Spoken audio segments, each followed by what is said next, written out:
Okay, hello. We can see everyone starting to file in. So thank you so much for joining us. My name is Elias Redstone. I'm the Artistic Director of Photo 2022 International Festival of Photography here in Melbourne. And I'd like to begin by acknowledging the Boonwurrung and Wurundjeri people of the Kulin Nation as the traditional owners of Melbourne, and pay my deep respects to their elders past, present and emerging. So I'm delighted to be able to introduce this talk as part of our international season of Photo Live, presented in partnership with Autograph in London. So thank you very much to Mark, Renee, Bindi and the team over in Shoreditch. And this season consists of 10 online conversations between artists, photographers and curators from Australia and the UK, which will explore issues of identity and belonging in the context of human rights, representation and social justice. Now, for each talk, an artist from one country is in conversation with a curator from the other country. And this season is supported by the British Council and presented as part of the UK-Australia season 21-22, a collaboration between the British Council and DFAT. So for this session, we are joined by Ying and Katrina Schwartz. Now, based in Melbourne, Ying is an incredible photographer and author. She has exhibited widely and has worked with the New York Times, Wall Street Journal, Time, Vice, and many other publications, too many to list here. Her first artist book, Gold Coast, won numerous accolades, including the New York Photo Festival Book Prize, and was a finalist for the Australian Photo Book of the Year Award, and was even acquired for the Rare Books collection at the State Library Victoria. Her latest work, The Quickening, has also had rave reviews and was exhibited in a solo show during the Rencontre d'Arles in France in 2019. We'll be hearing more about this shortly. On top of her artistic practice, Ying is also the co-director of Le Space, an exciting new artist-led gallery and studio space here in Melbourne that we proudly partnered with at the Photo 21 Festival. Katrina Schwartz, it's a pleasure for me to introduce her. She's the curator of the 2022 Deutsche Börse Photography Foundation Prize at the Photographers Gallery in London. She is also curatorial advisor international for the inclusive platform Art et al., formerly International Development Consultant Europe for the Australian Council for the Arts, and the curator for visual arts at the British Council and editor of art in Australia. Professional highlights include serving as curator of the international touring exhibition David Shrigley, Lose Your Mind, and as deputy curator of Sarah Lucas, Ice Cream Daddy-O at the British Pavilion at the 2015 Venice Biennale. Katrina has delivered visual arts projects in more than 30 countries and edited publications for Art Angel and Whitechapel Gallery, and her writing often focuses on the particularities of being an Australian out of Australia. So today's conversation will last for 45 minutes. Feel free to leave questions at any time during the talk using the Q&A function. If you're watching this live, you should be able to see the captions, but if you need to access them, please click closed captions and select subtitles. So thank you to us, our live captioners, for making all this legible. Now, after this conversation, there will be our second event for this morning or this evening, depending on where you are, which will be the artist Mohini Chandra in conversation with Shivanjani Lal, an independent curator based in Melbourne. So that will be taking place at 11 AM in London, 9 PM in Melbourne. So without further ado, I'll now hand over to Katrina. Thank you very much.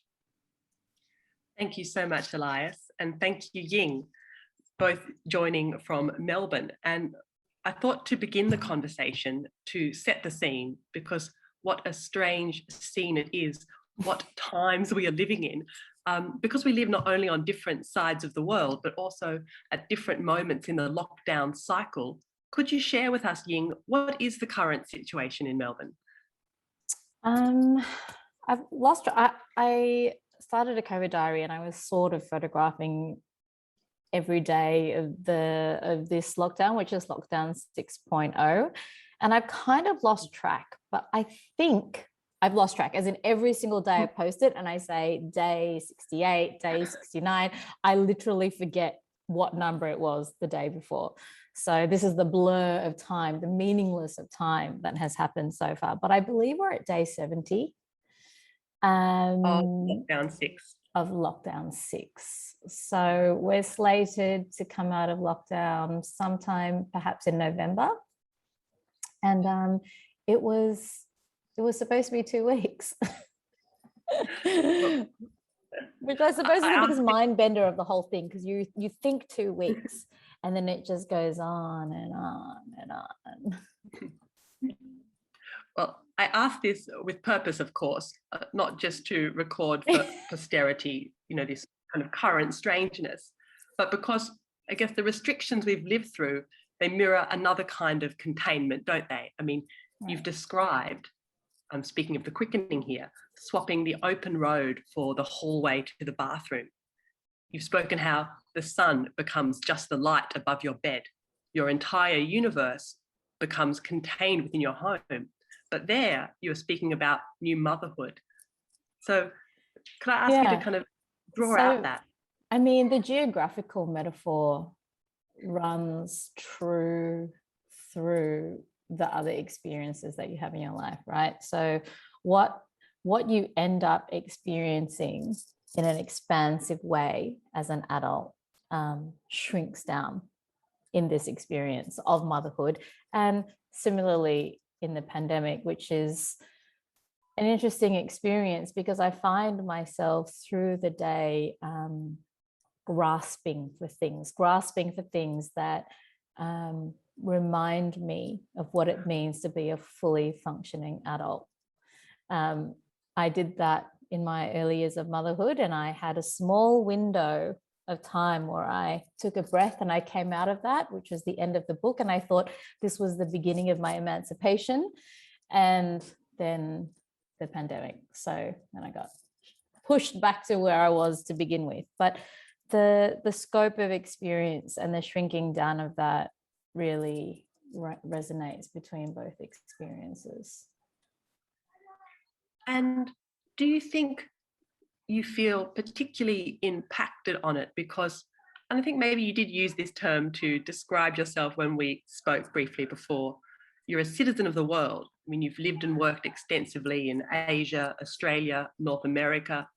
You even teach and a director of a masterclass based out of Europe.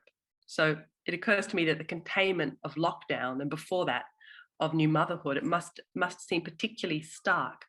Could you talk about that moment? I think it was in September 2019 when you did return to the world. So I suppose this is kind of a spoiler with the book, but the way the book ends, because it's a narrative, it's autobiographical and it's about one's life. And I suppose an interesting reflection and memory on looking for a publisher for this book, which I didn't end up finding, was how is this going to end? And at what point does it end if it's about your life?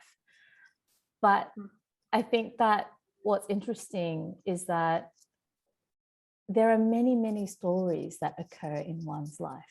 And there have been many stories that have been told in songs, in literature, in cinema, that have all been contained within a particular part of a person's life cycle. Matrescence is no different. We can have a narrative within that, and we can find an end to that.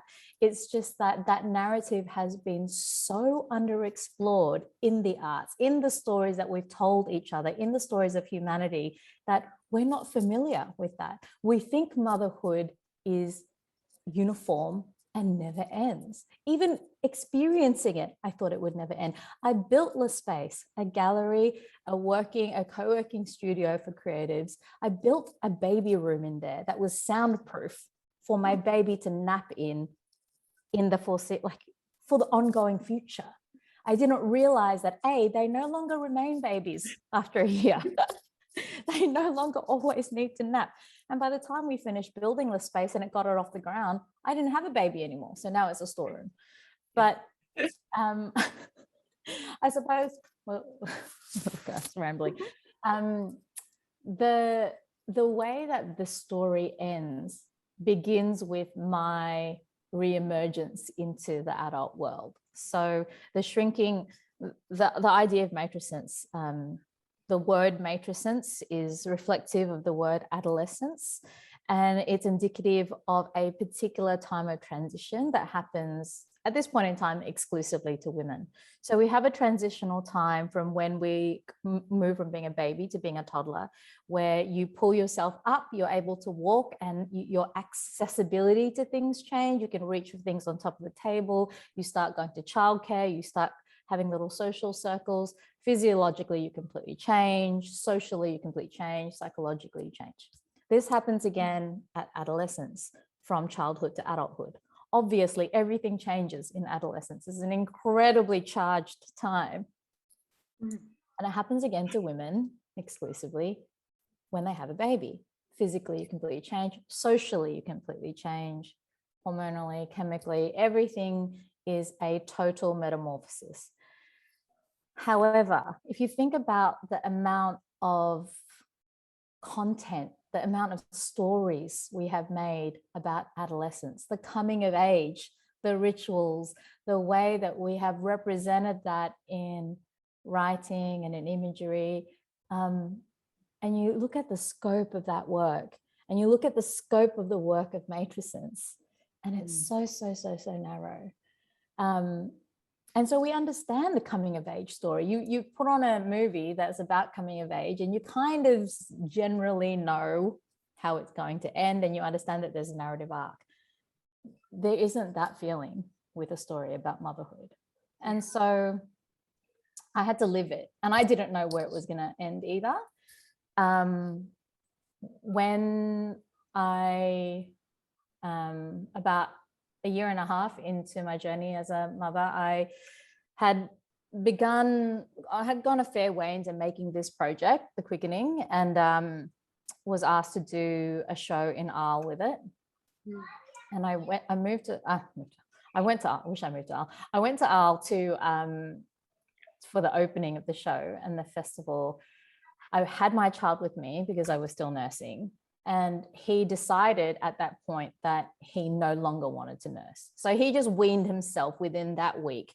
And it was almost as if we had come to a common understanding where he understood and I understood. I no longer was 100% his anymore. I needed to go back to the world. I needed to get back to me, and we get it. This is the beginning of the end of that. And within the next 3 or 4 months, I went to Amsterdam for Unseen. I went to Paris for Pray Photo, talking to publishers, trying to get the engine of this book going. And the first time I traveled without my child was to Tokyo. And I ended up getting trapped there because the day that I was leaving, a huge typhoon hit Tokyo. So it ended up holding me back for a week because you couldn't get to the airport, everything was closed. And feeling that it was going to be okay. And I had never felt that since becoming a mother. I didn't realize that the separation was going to be all right, and he was no longer dependent on me in the same way that I had always identified him to be. And that journey of heading back out into the world again, I really didn't have a chance, I feel like, to really flesh it out, because that probably started in September, October of 2019. And then we went into our first lockdown in February 2020. So that was 4 months later. And then here we are, still here, trapped at home. Ying, I might prompt you to share your screen to start sharing with the audience images from the book that we're speaking of, The Quickening. And with that, matrescence, I should say, is a term. I know it's not your invention, but I was introduced to it by you. But maybe another term that I think would be really interesting for you to explain is the quickening. All right. So can you explain that? And also, I understand that the original title was Bowerbird Blues. Right. So, okay. And it's a title, yes, that was superseded but stays with the project. It's the name of the it's the name of the prologue, which is the zine, which you can see here, that's bound on top of the major body of work, which is the main book block that you can see in pink in the border around on the right-hand side. So Bowerbird Blues, as you can see, remains in the book at the bottom of each page of each photograph in the zine. Bowerbird Blues and this zine was a matter of, I mean, it's a result of visual problem solving, I suppose. I began the project, which was titled Bowerbird Blues, when I first met my partner. And in the same way that nothing in life is cut and dry, this story isn't cut and dry either. The background to this story is I spent many, many years traveling, and I spent many, many years moving around overseas. And I might just stay here. And when I realized that I had sort of run out of space to move and run out of space to be on the run. I really, really needed to settle down. I was tired, I was burnt out, and I needed a place to land. And I grew up on the Gold Coast, which is my previous book, which is also autobiographical.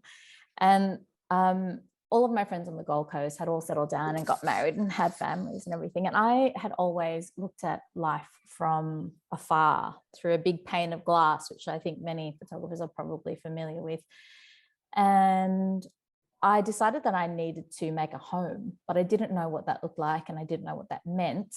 All I knew was the clues that I had seen in the people around me.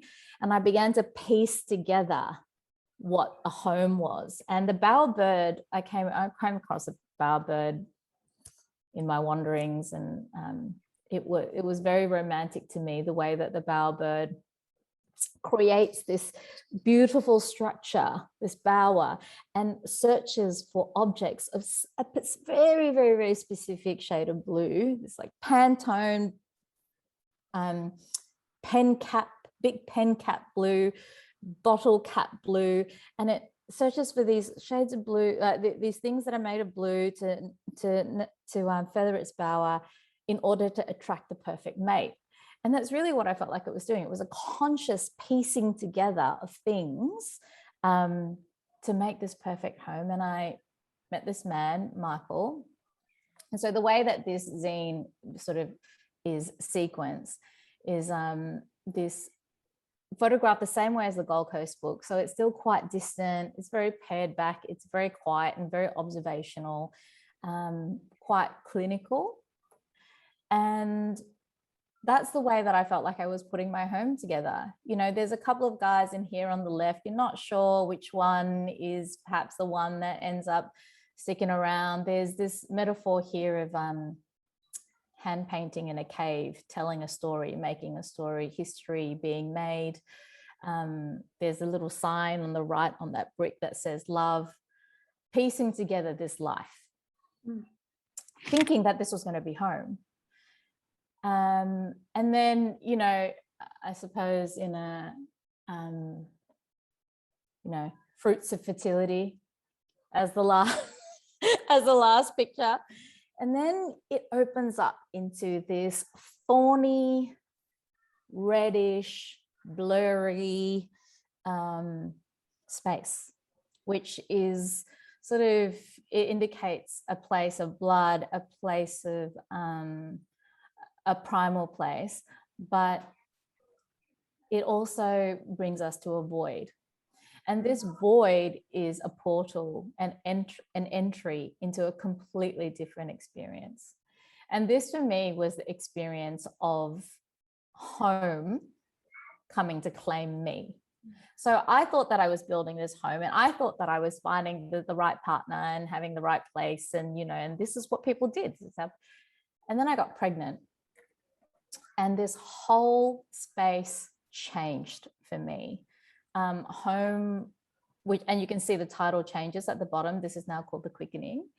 And the Quickening is a medieval term that was used to speak about the feeling of movement in your tummy for the first time when you get pregnant. And it was used at a time where there were no ultrasounds. So the quickening, the first time you felt movement, was the first sign of life that you had. It didn't matter if you had a bump, it didn't matter, whatever. There were no other indicators that was confirming the fact that you were going to have a child until the quickening, which is movement. And it was the very, very first sign of life. So the book begins with the quickening, and it's this experience of understanding that suddenly contained within a woman's body is the opportunity for life and the opportunity for death. There is an amazing article called Mothers as the Makers of Death in the Paris Review by an author called Claudia Day. She's absolutely incredible. And she turns this idea of motherhood completely around and strips it away of the romance. And I think that that is one of the narratives that we really, really need in the motherhood space, because our narratives around motherhood are so uniform and so one-dimensional and boiled down to something that's accessible, without covering the incredible complexity that this experience brings. So it's a political issue, it's a gender issue, it's an issue around medicine. You know, we know so little about what happens in gestation. We know much, much less even what happens postpartum. That is a complete opaque space.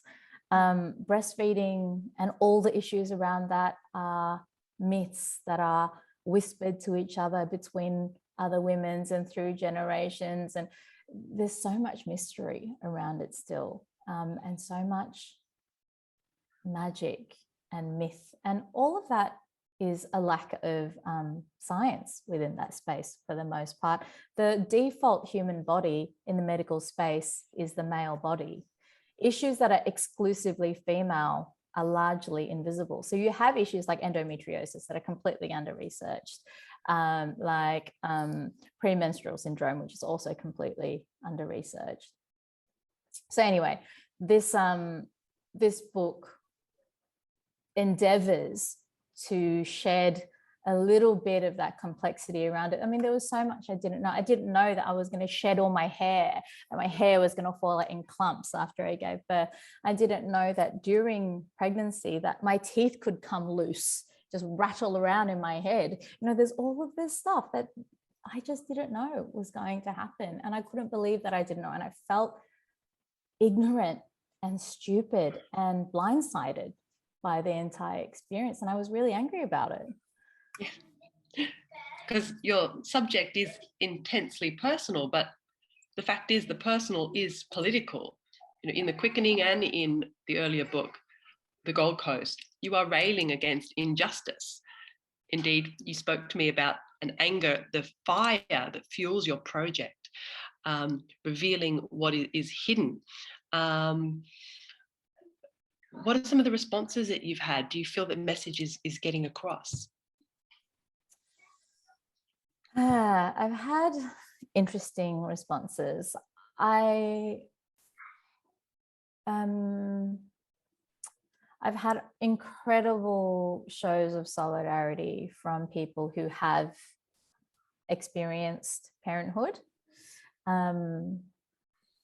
mostly women.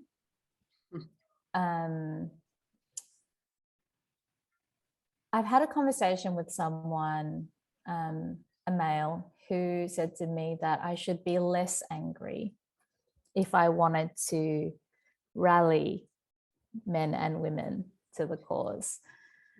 I'm not yet in that place to be less angry. And the idea was that, you know, we were thinking about running a few things at the space, like art as rehabilitation, art for women in the postpartum period, you know, helping women tell these stories, helping women be heard in whatever medium that they wanted to use in that space. But I also wanted the response to come from men, because the the reaction to the book in a best case scenario is a reformation and a reimagination of the village and what women require in order to flourish in the postpartum space, which at the moment in the contemporary West is not happening, not flourishing, total struggle street. And, you know, the statistics, like 1 in 5 women have postpartum depression or anxiety. It's a leading cause of maternal death. We need help. And it's a big issue. And the way we need help is to have everybody understand that it's difficult. Why is it difficult? These are the ways in which you can help.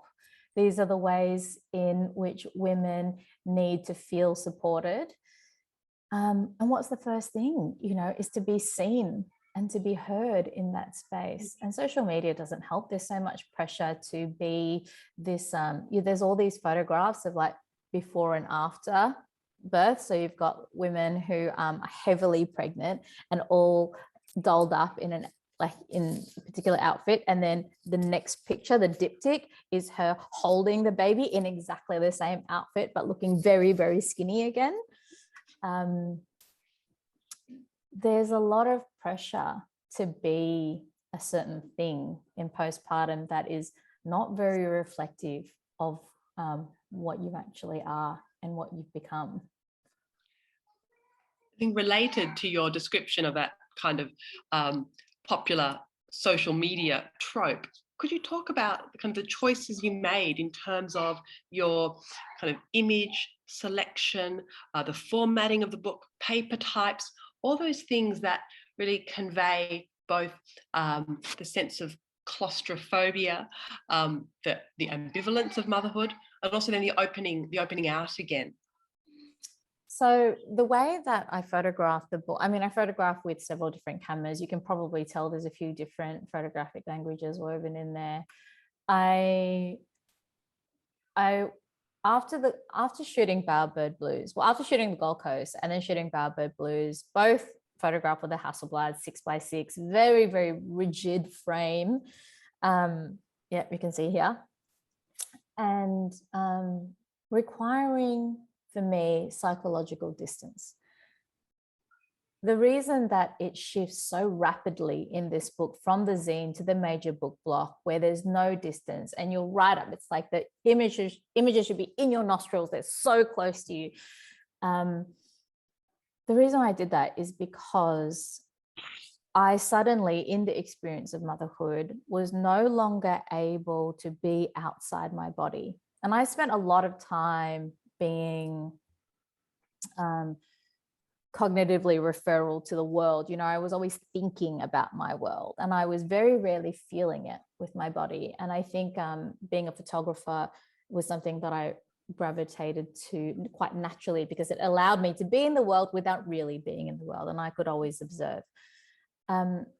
Motherhood and pregnancy didn't allow me to do that because everything I was feeling was internal. So I had no control over my feelings anymore, and I had no control over the hormone fluxes, the how hot I was, how this movement was in my stomach, how I couldn't control my breathing. I felt completely taken over. And I wanted to be able to photograph in such a way that it was about the way something felt and not the way something was observed, which meant photographing in a way that was really instinctive and not thinking too much, but feeling my way through it more. So I was grabbing whatever it was on hand to photograph the way that I felt in a particular moment, and trusting in the process that out of it, we were going to be able to somehow tie it together in a common visual language so that it wasn't too jarring for the viewer in terms of being able to move in and out of different visual languages so abruptly. Like here in the actual book, this the paper on the right is slightly glossy and quite light, and this photograph on the right and this photograph here on the left were both photographs that were taken from my baby monitor. And the baby monitor was in itself an object that I stared at for many, many hours of the day. And I was probably in many hours of the day. So I was able to photograph myself in it also because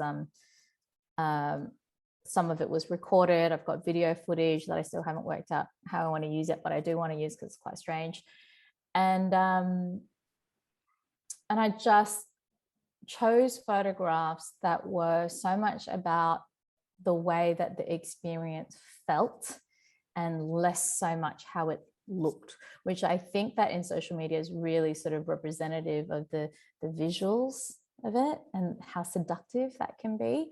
And I tried not to make it seductive per se, although it has an aesthetic, but it wasn't about making it look sexy, if that makes sense. Yeah. The book is so clearly a physical document of you and of your body, even to the extent that I understand that really beautiful red stitching, kind of jagged, haphazard, different with every edition. Yes, that's a reference to kind of the emergency cesarean. So I'd be very interested to know about your relationship and the collaboration with your designer, Teun van der Heijden. Could you talk a little bit about how you work together? You've described him as a kind of a constant collaborator.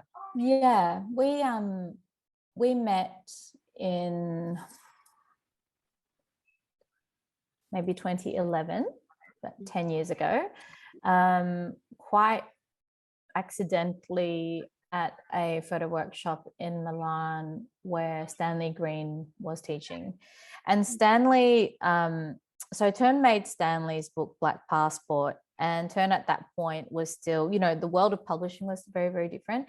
We was just sort of moving out of a place where publishers held all of the strings, and digital printing started to become more and more popular and more accessible. So self-publishing in quantity started to become possible. And then the place of the book designer changes because of that. So the book designer used to work exclusively for publishers.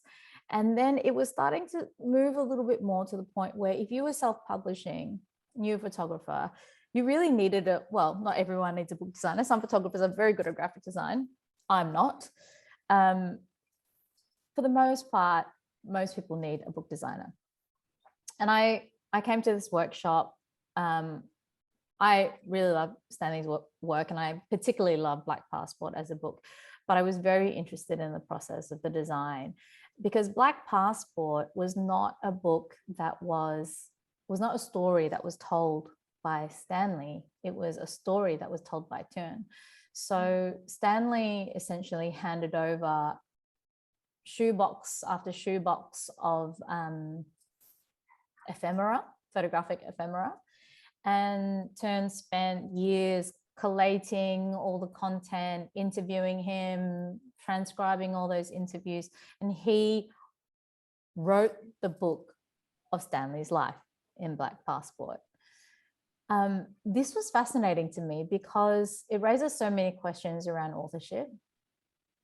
And what I found difficult as a sort of novice bookmaker was, you have this vision, you have all these pictures that you've taken, you have this idea and this intention.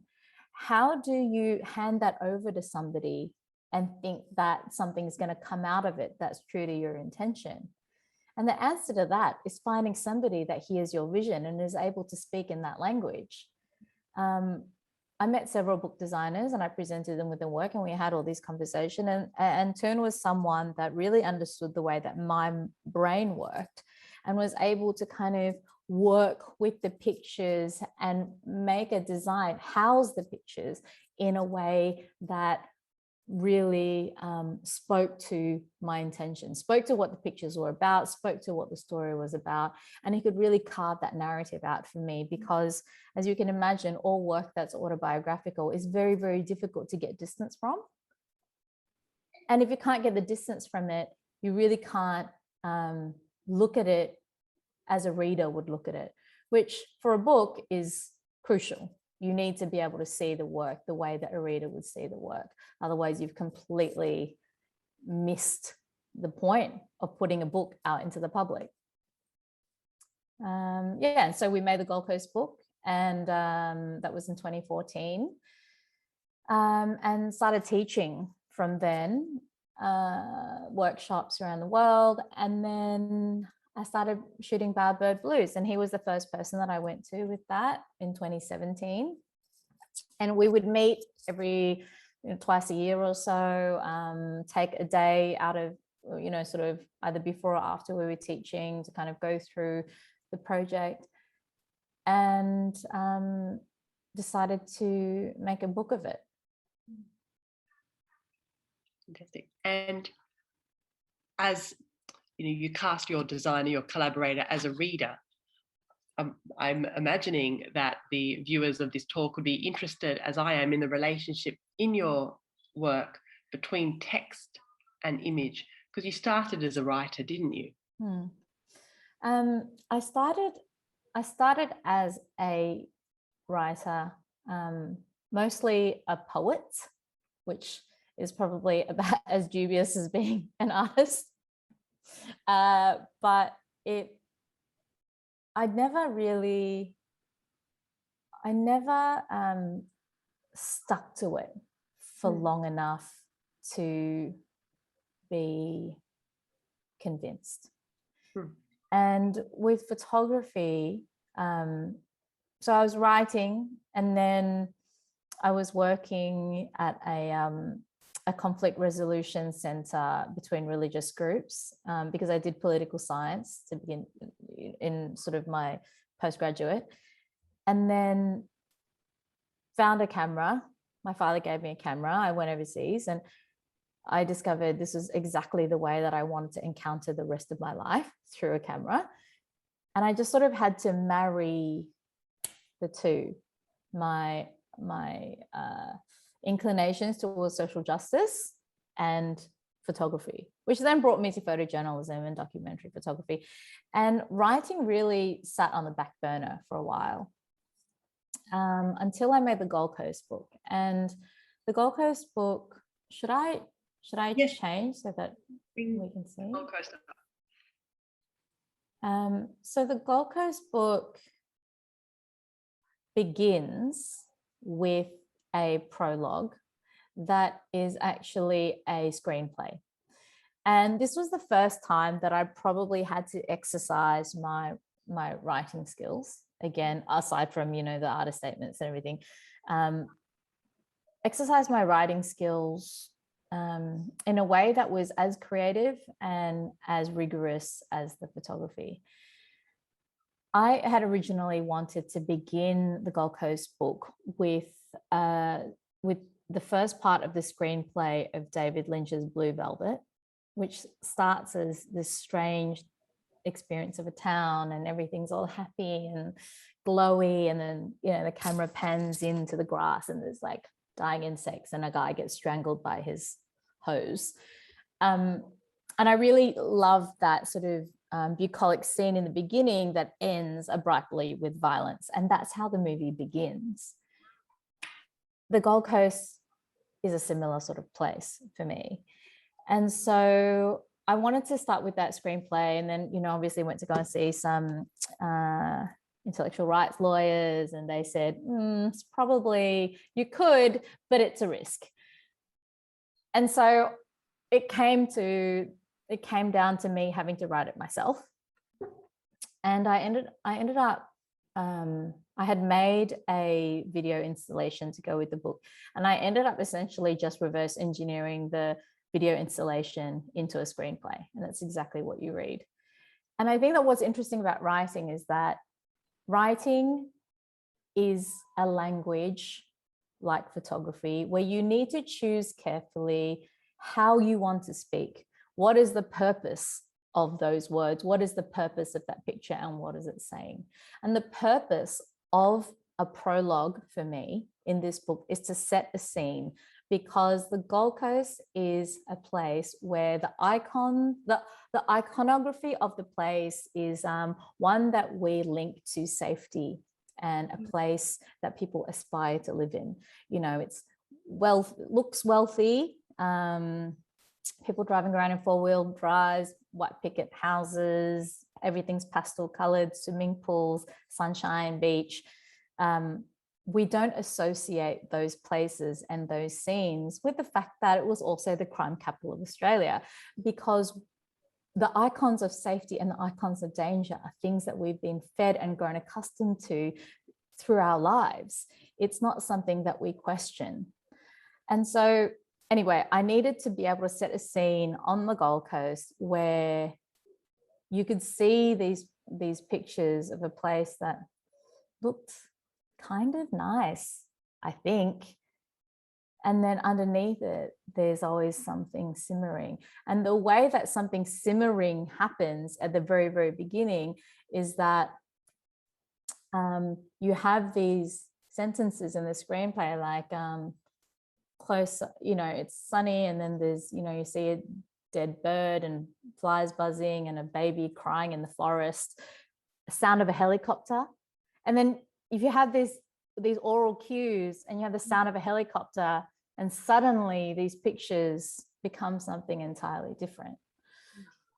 The captions, I think, also are a work of literature. They're designed to be these very, very finite snippets of information where it seems only relevant to people that know the full story, and people that don't really know the story, it's not relevant to you. So it's a secret. It's like going through a diary, but it's not diaristic in its aesthetic. So it kind of goes through these places, and they're kind of like little snippets of diary information. And at the back of the book, there is a zine.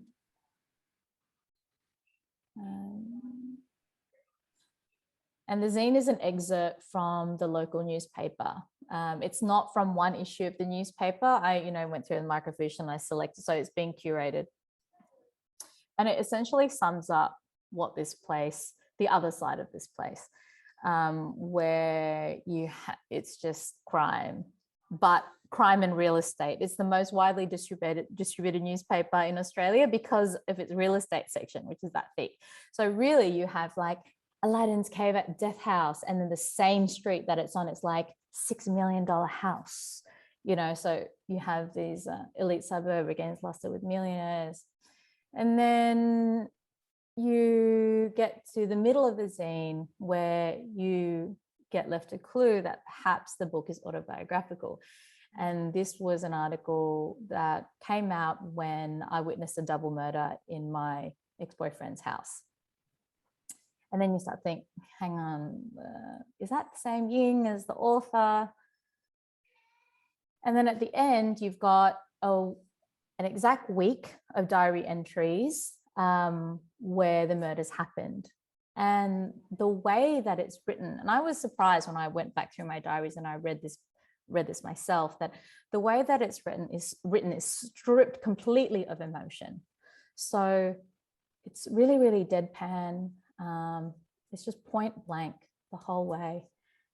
So, found the bodies, and then next day, 2 days later, I'm going to change my contact lenses, had dinner, and it reads like someone that has post-traumatic stress. There's no feeling in there whatsoever. And essentially, that's the way that I experienced the city. It was so normalized. It was a crime capital of Australia. I witnessed so much more stuff than the murders. And the murders were only an example, one of the things that I saw, but it was an example of this place and what that represented to me. So I think, in terms of, it's such a long way to answer your question, but in terms of writing, I was a writer, but I feel like I use words in a way that really speak to the artwork, and they're not words for the sake of words.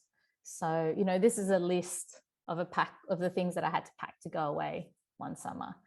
It's just a list, but it has a feeling to it when you see it with the photographs, that it could be another kind of a photograph, and it has that place in the book. And that's how I use my writing with my photography. I'm not making pictures for the sake of making pictures in the book, and I'm not putting writing in there for the sake of merely putting writing in the book either. Ying, I'm so sorry to bring our talk to an abrupt end, but the organizers have asked us to do exactly that.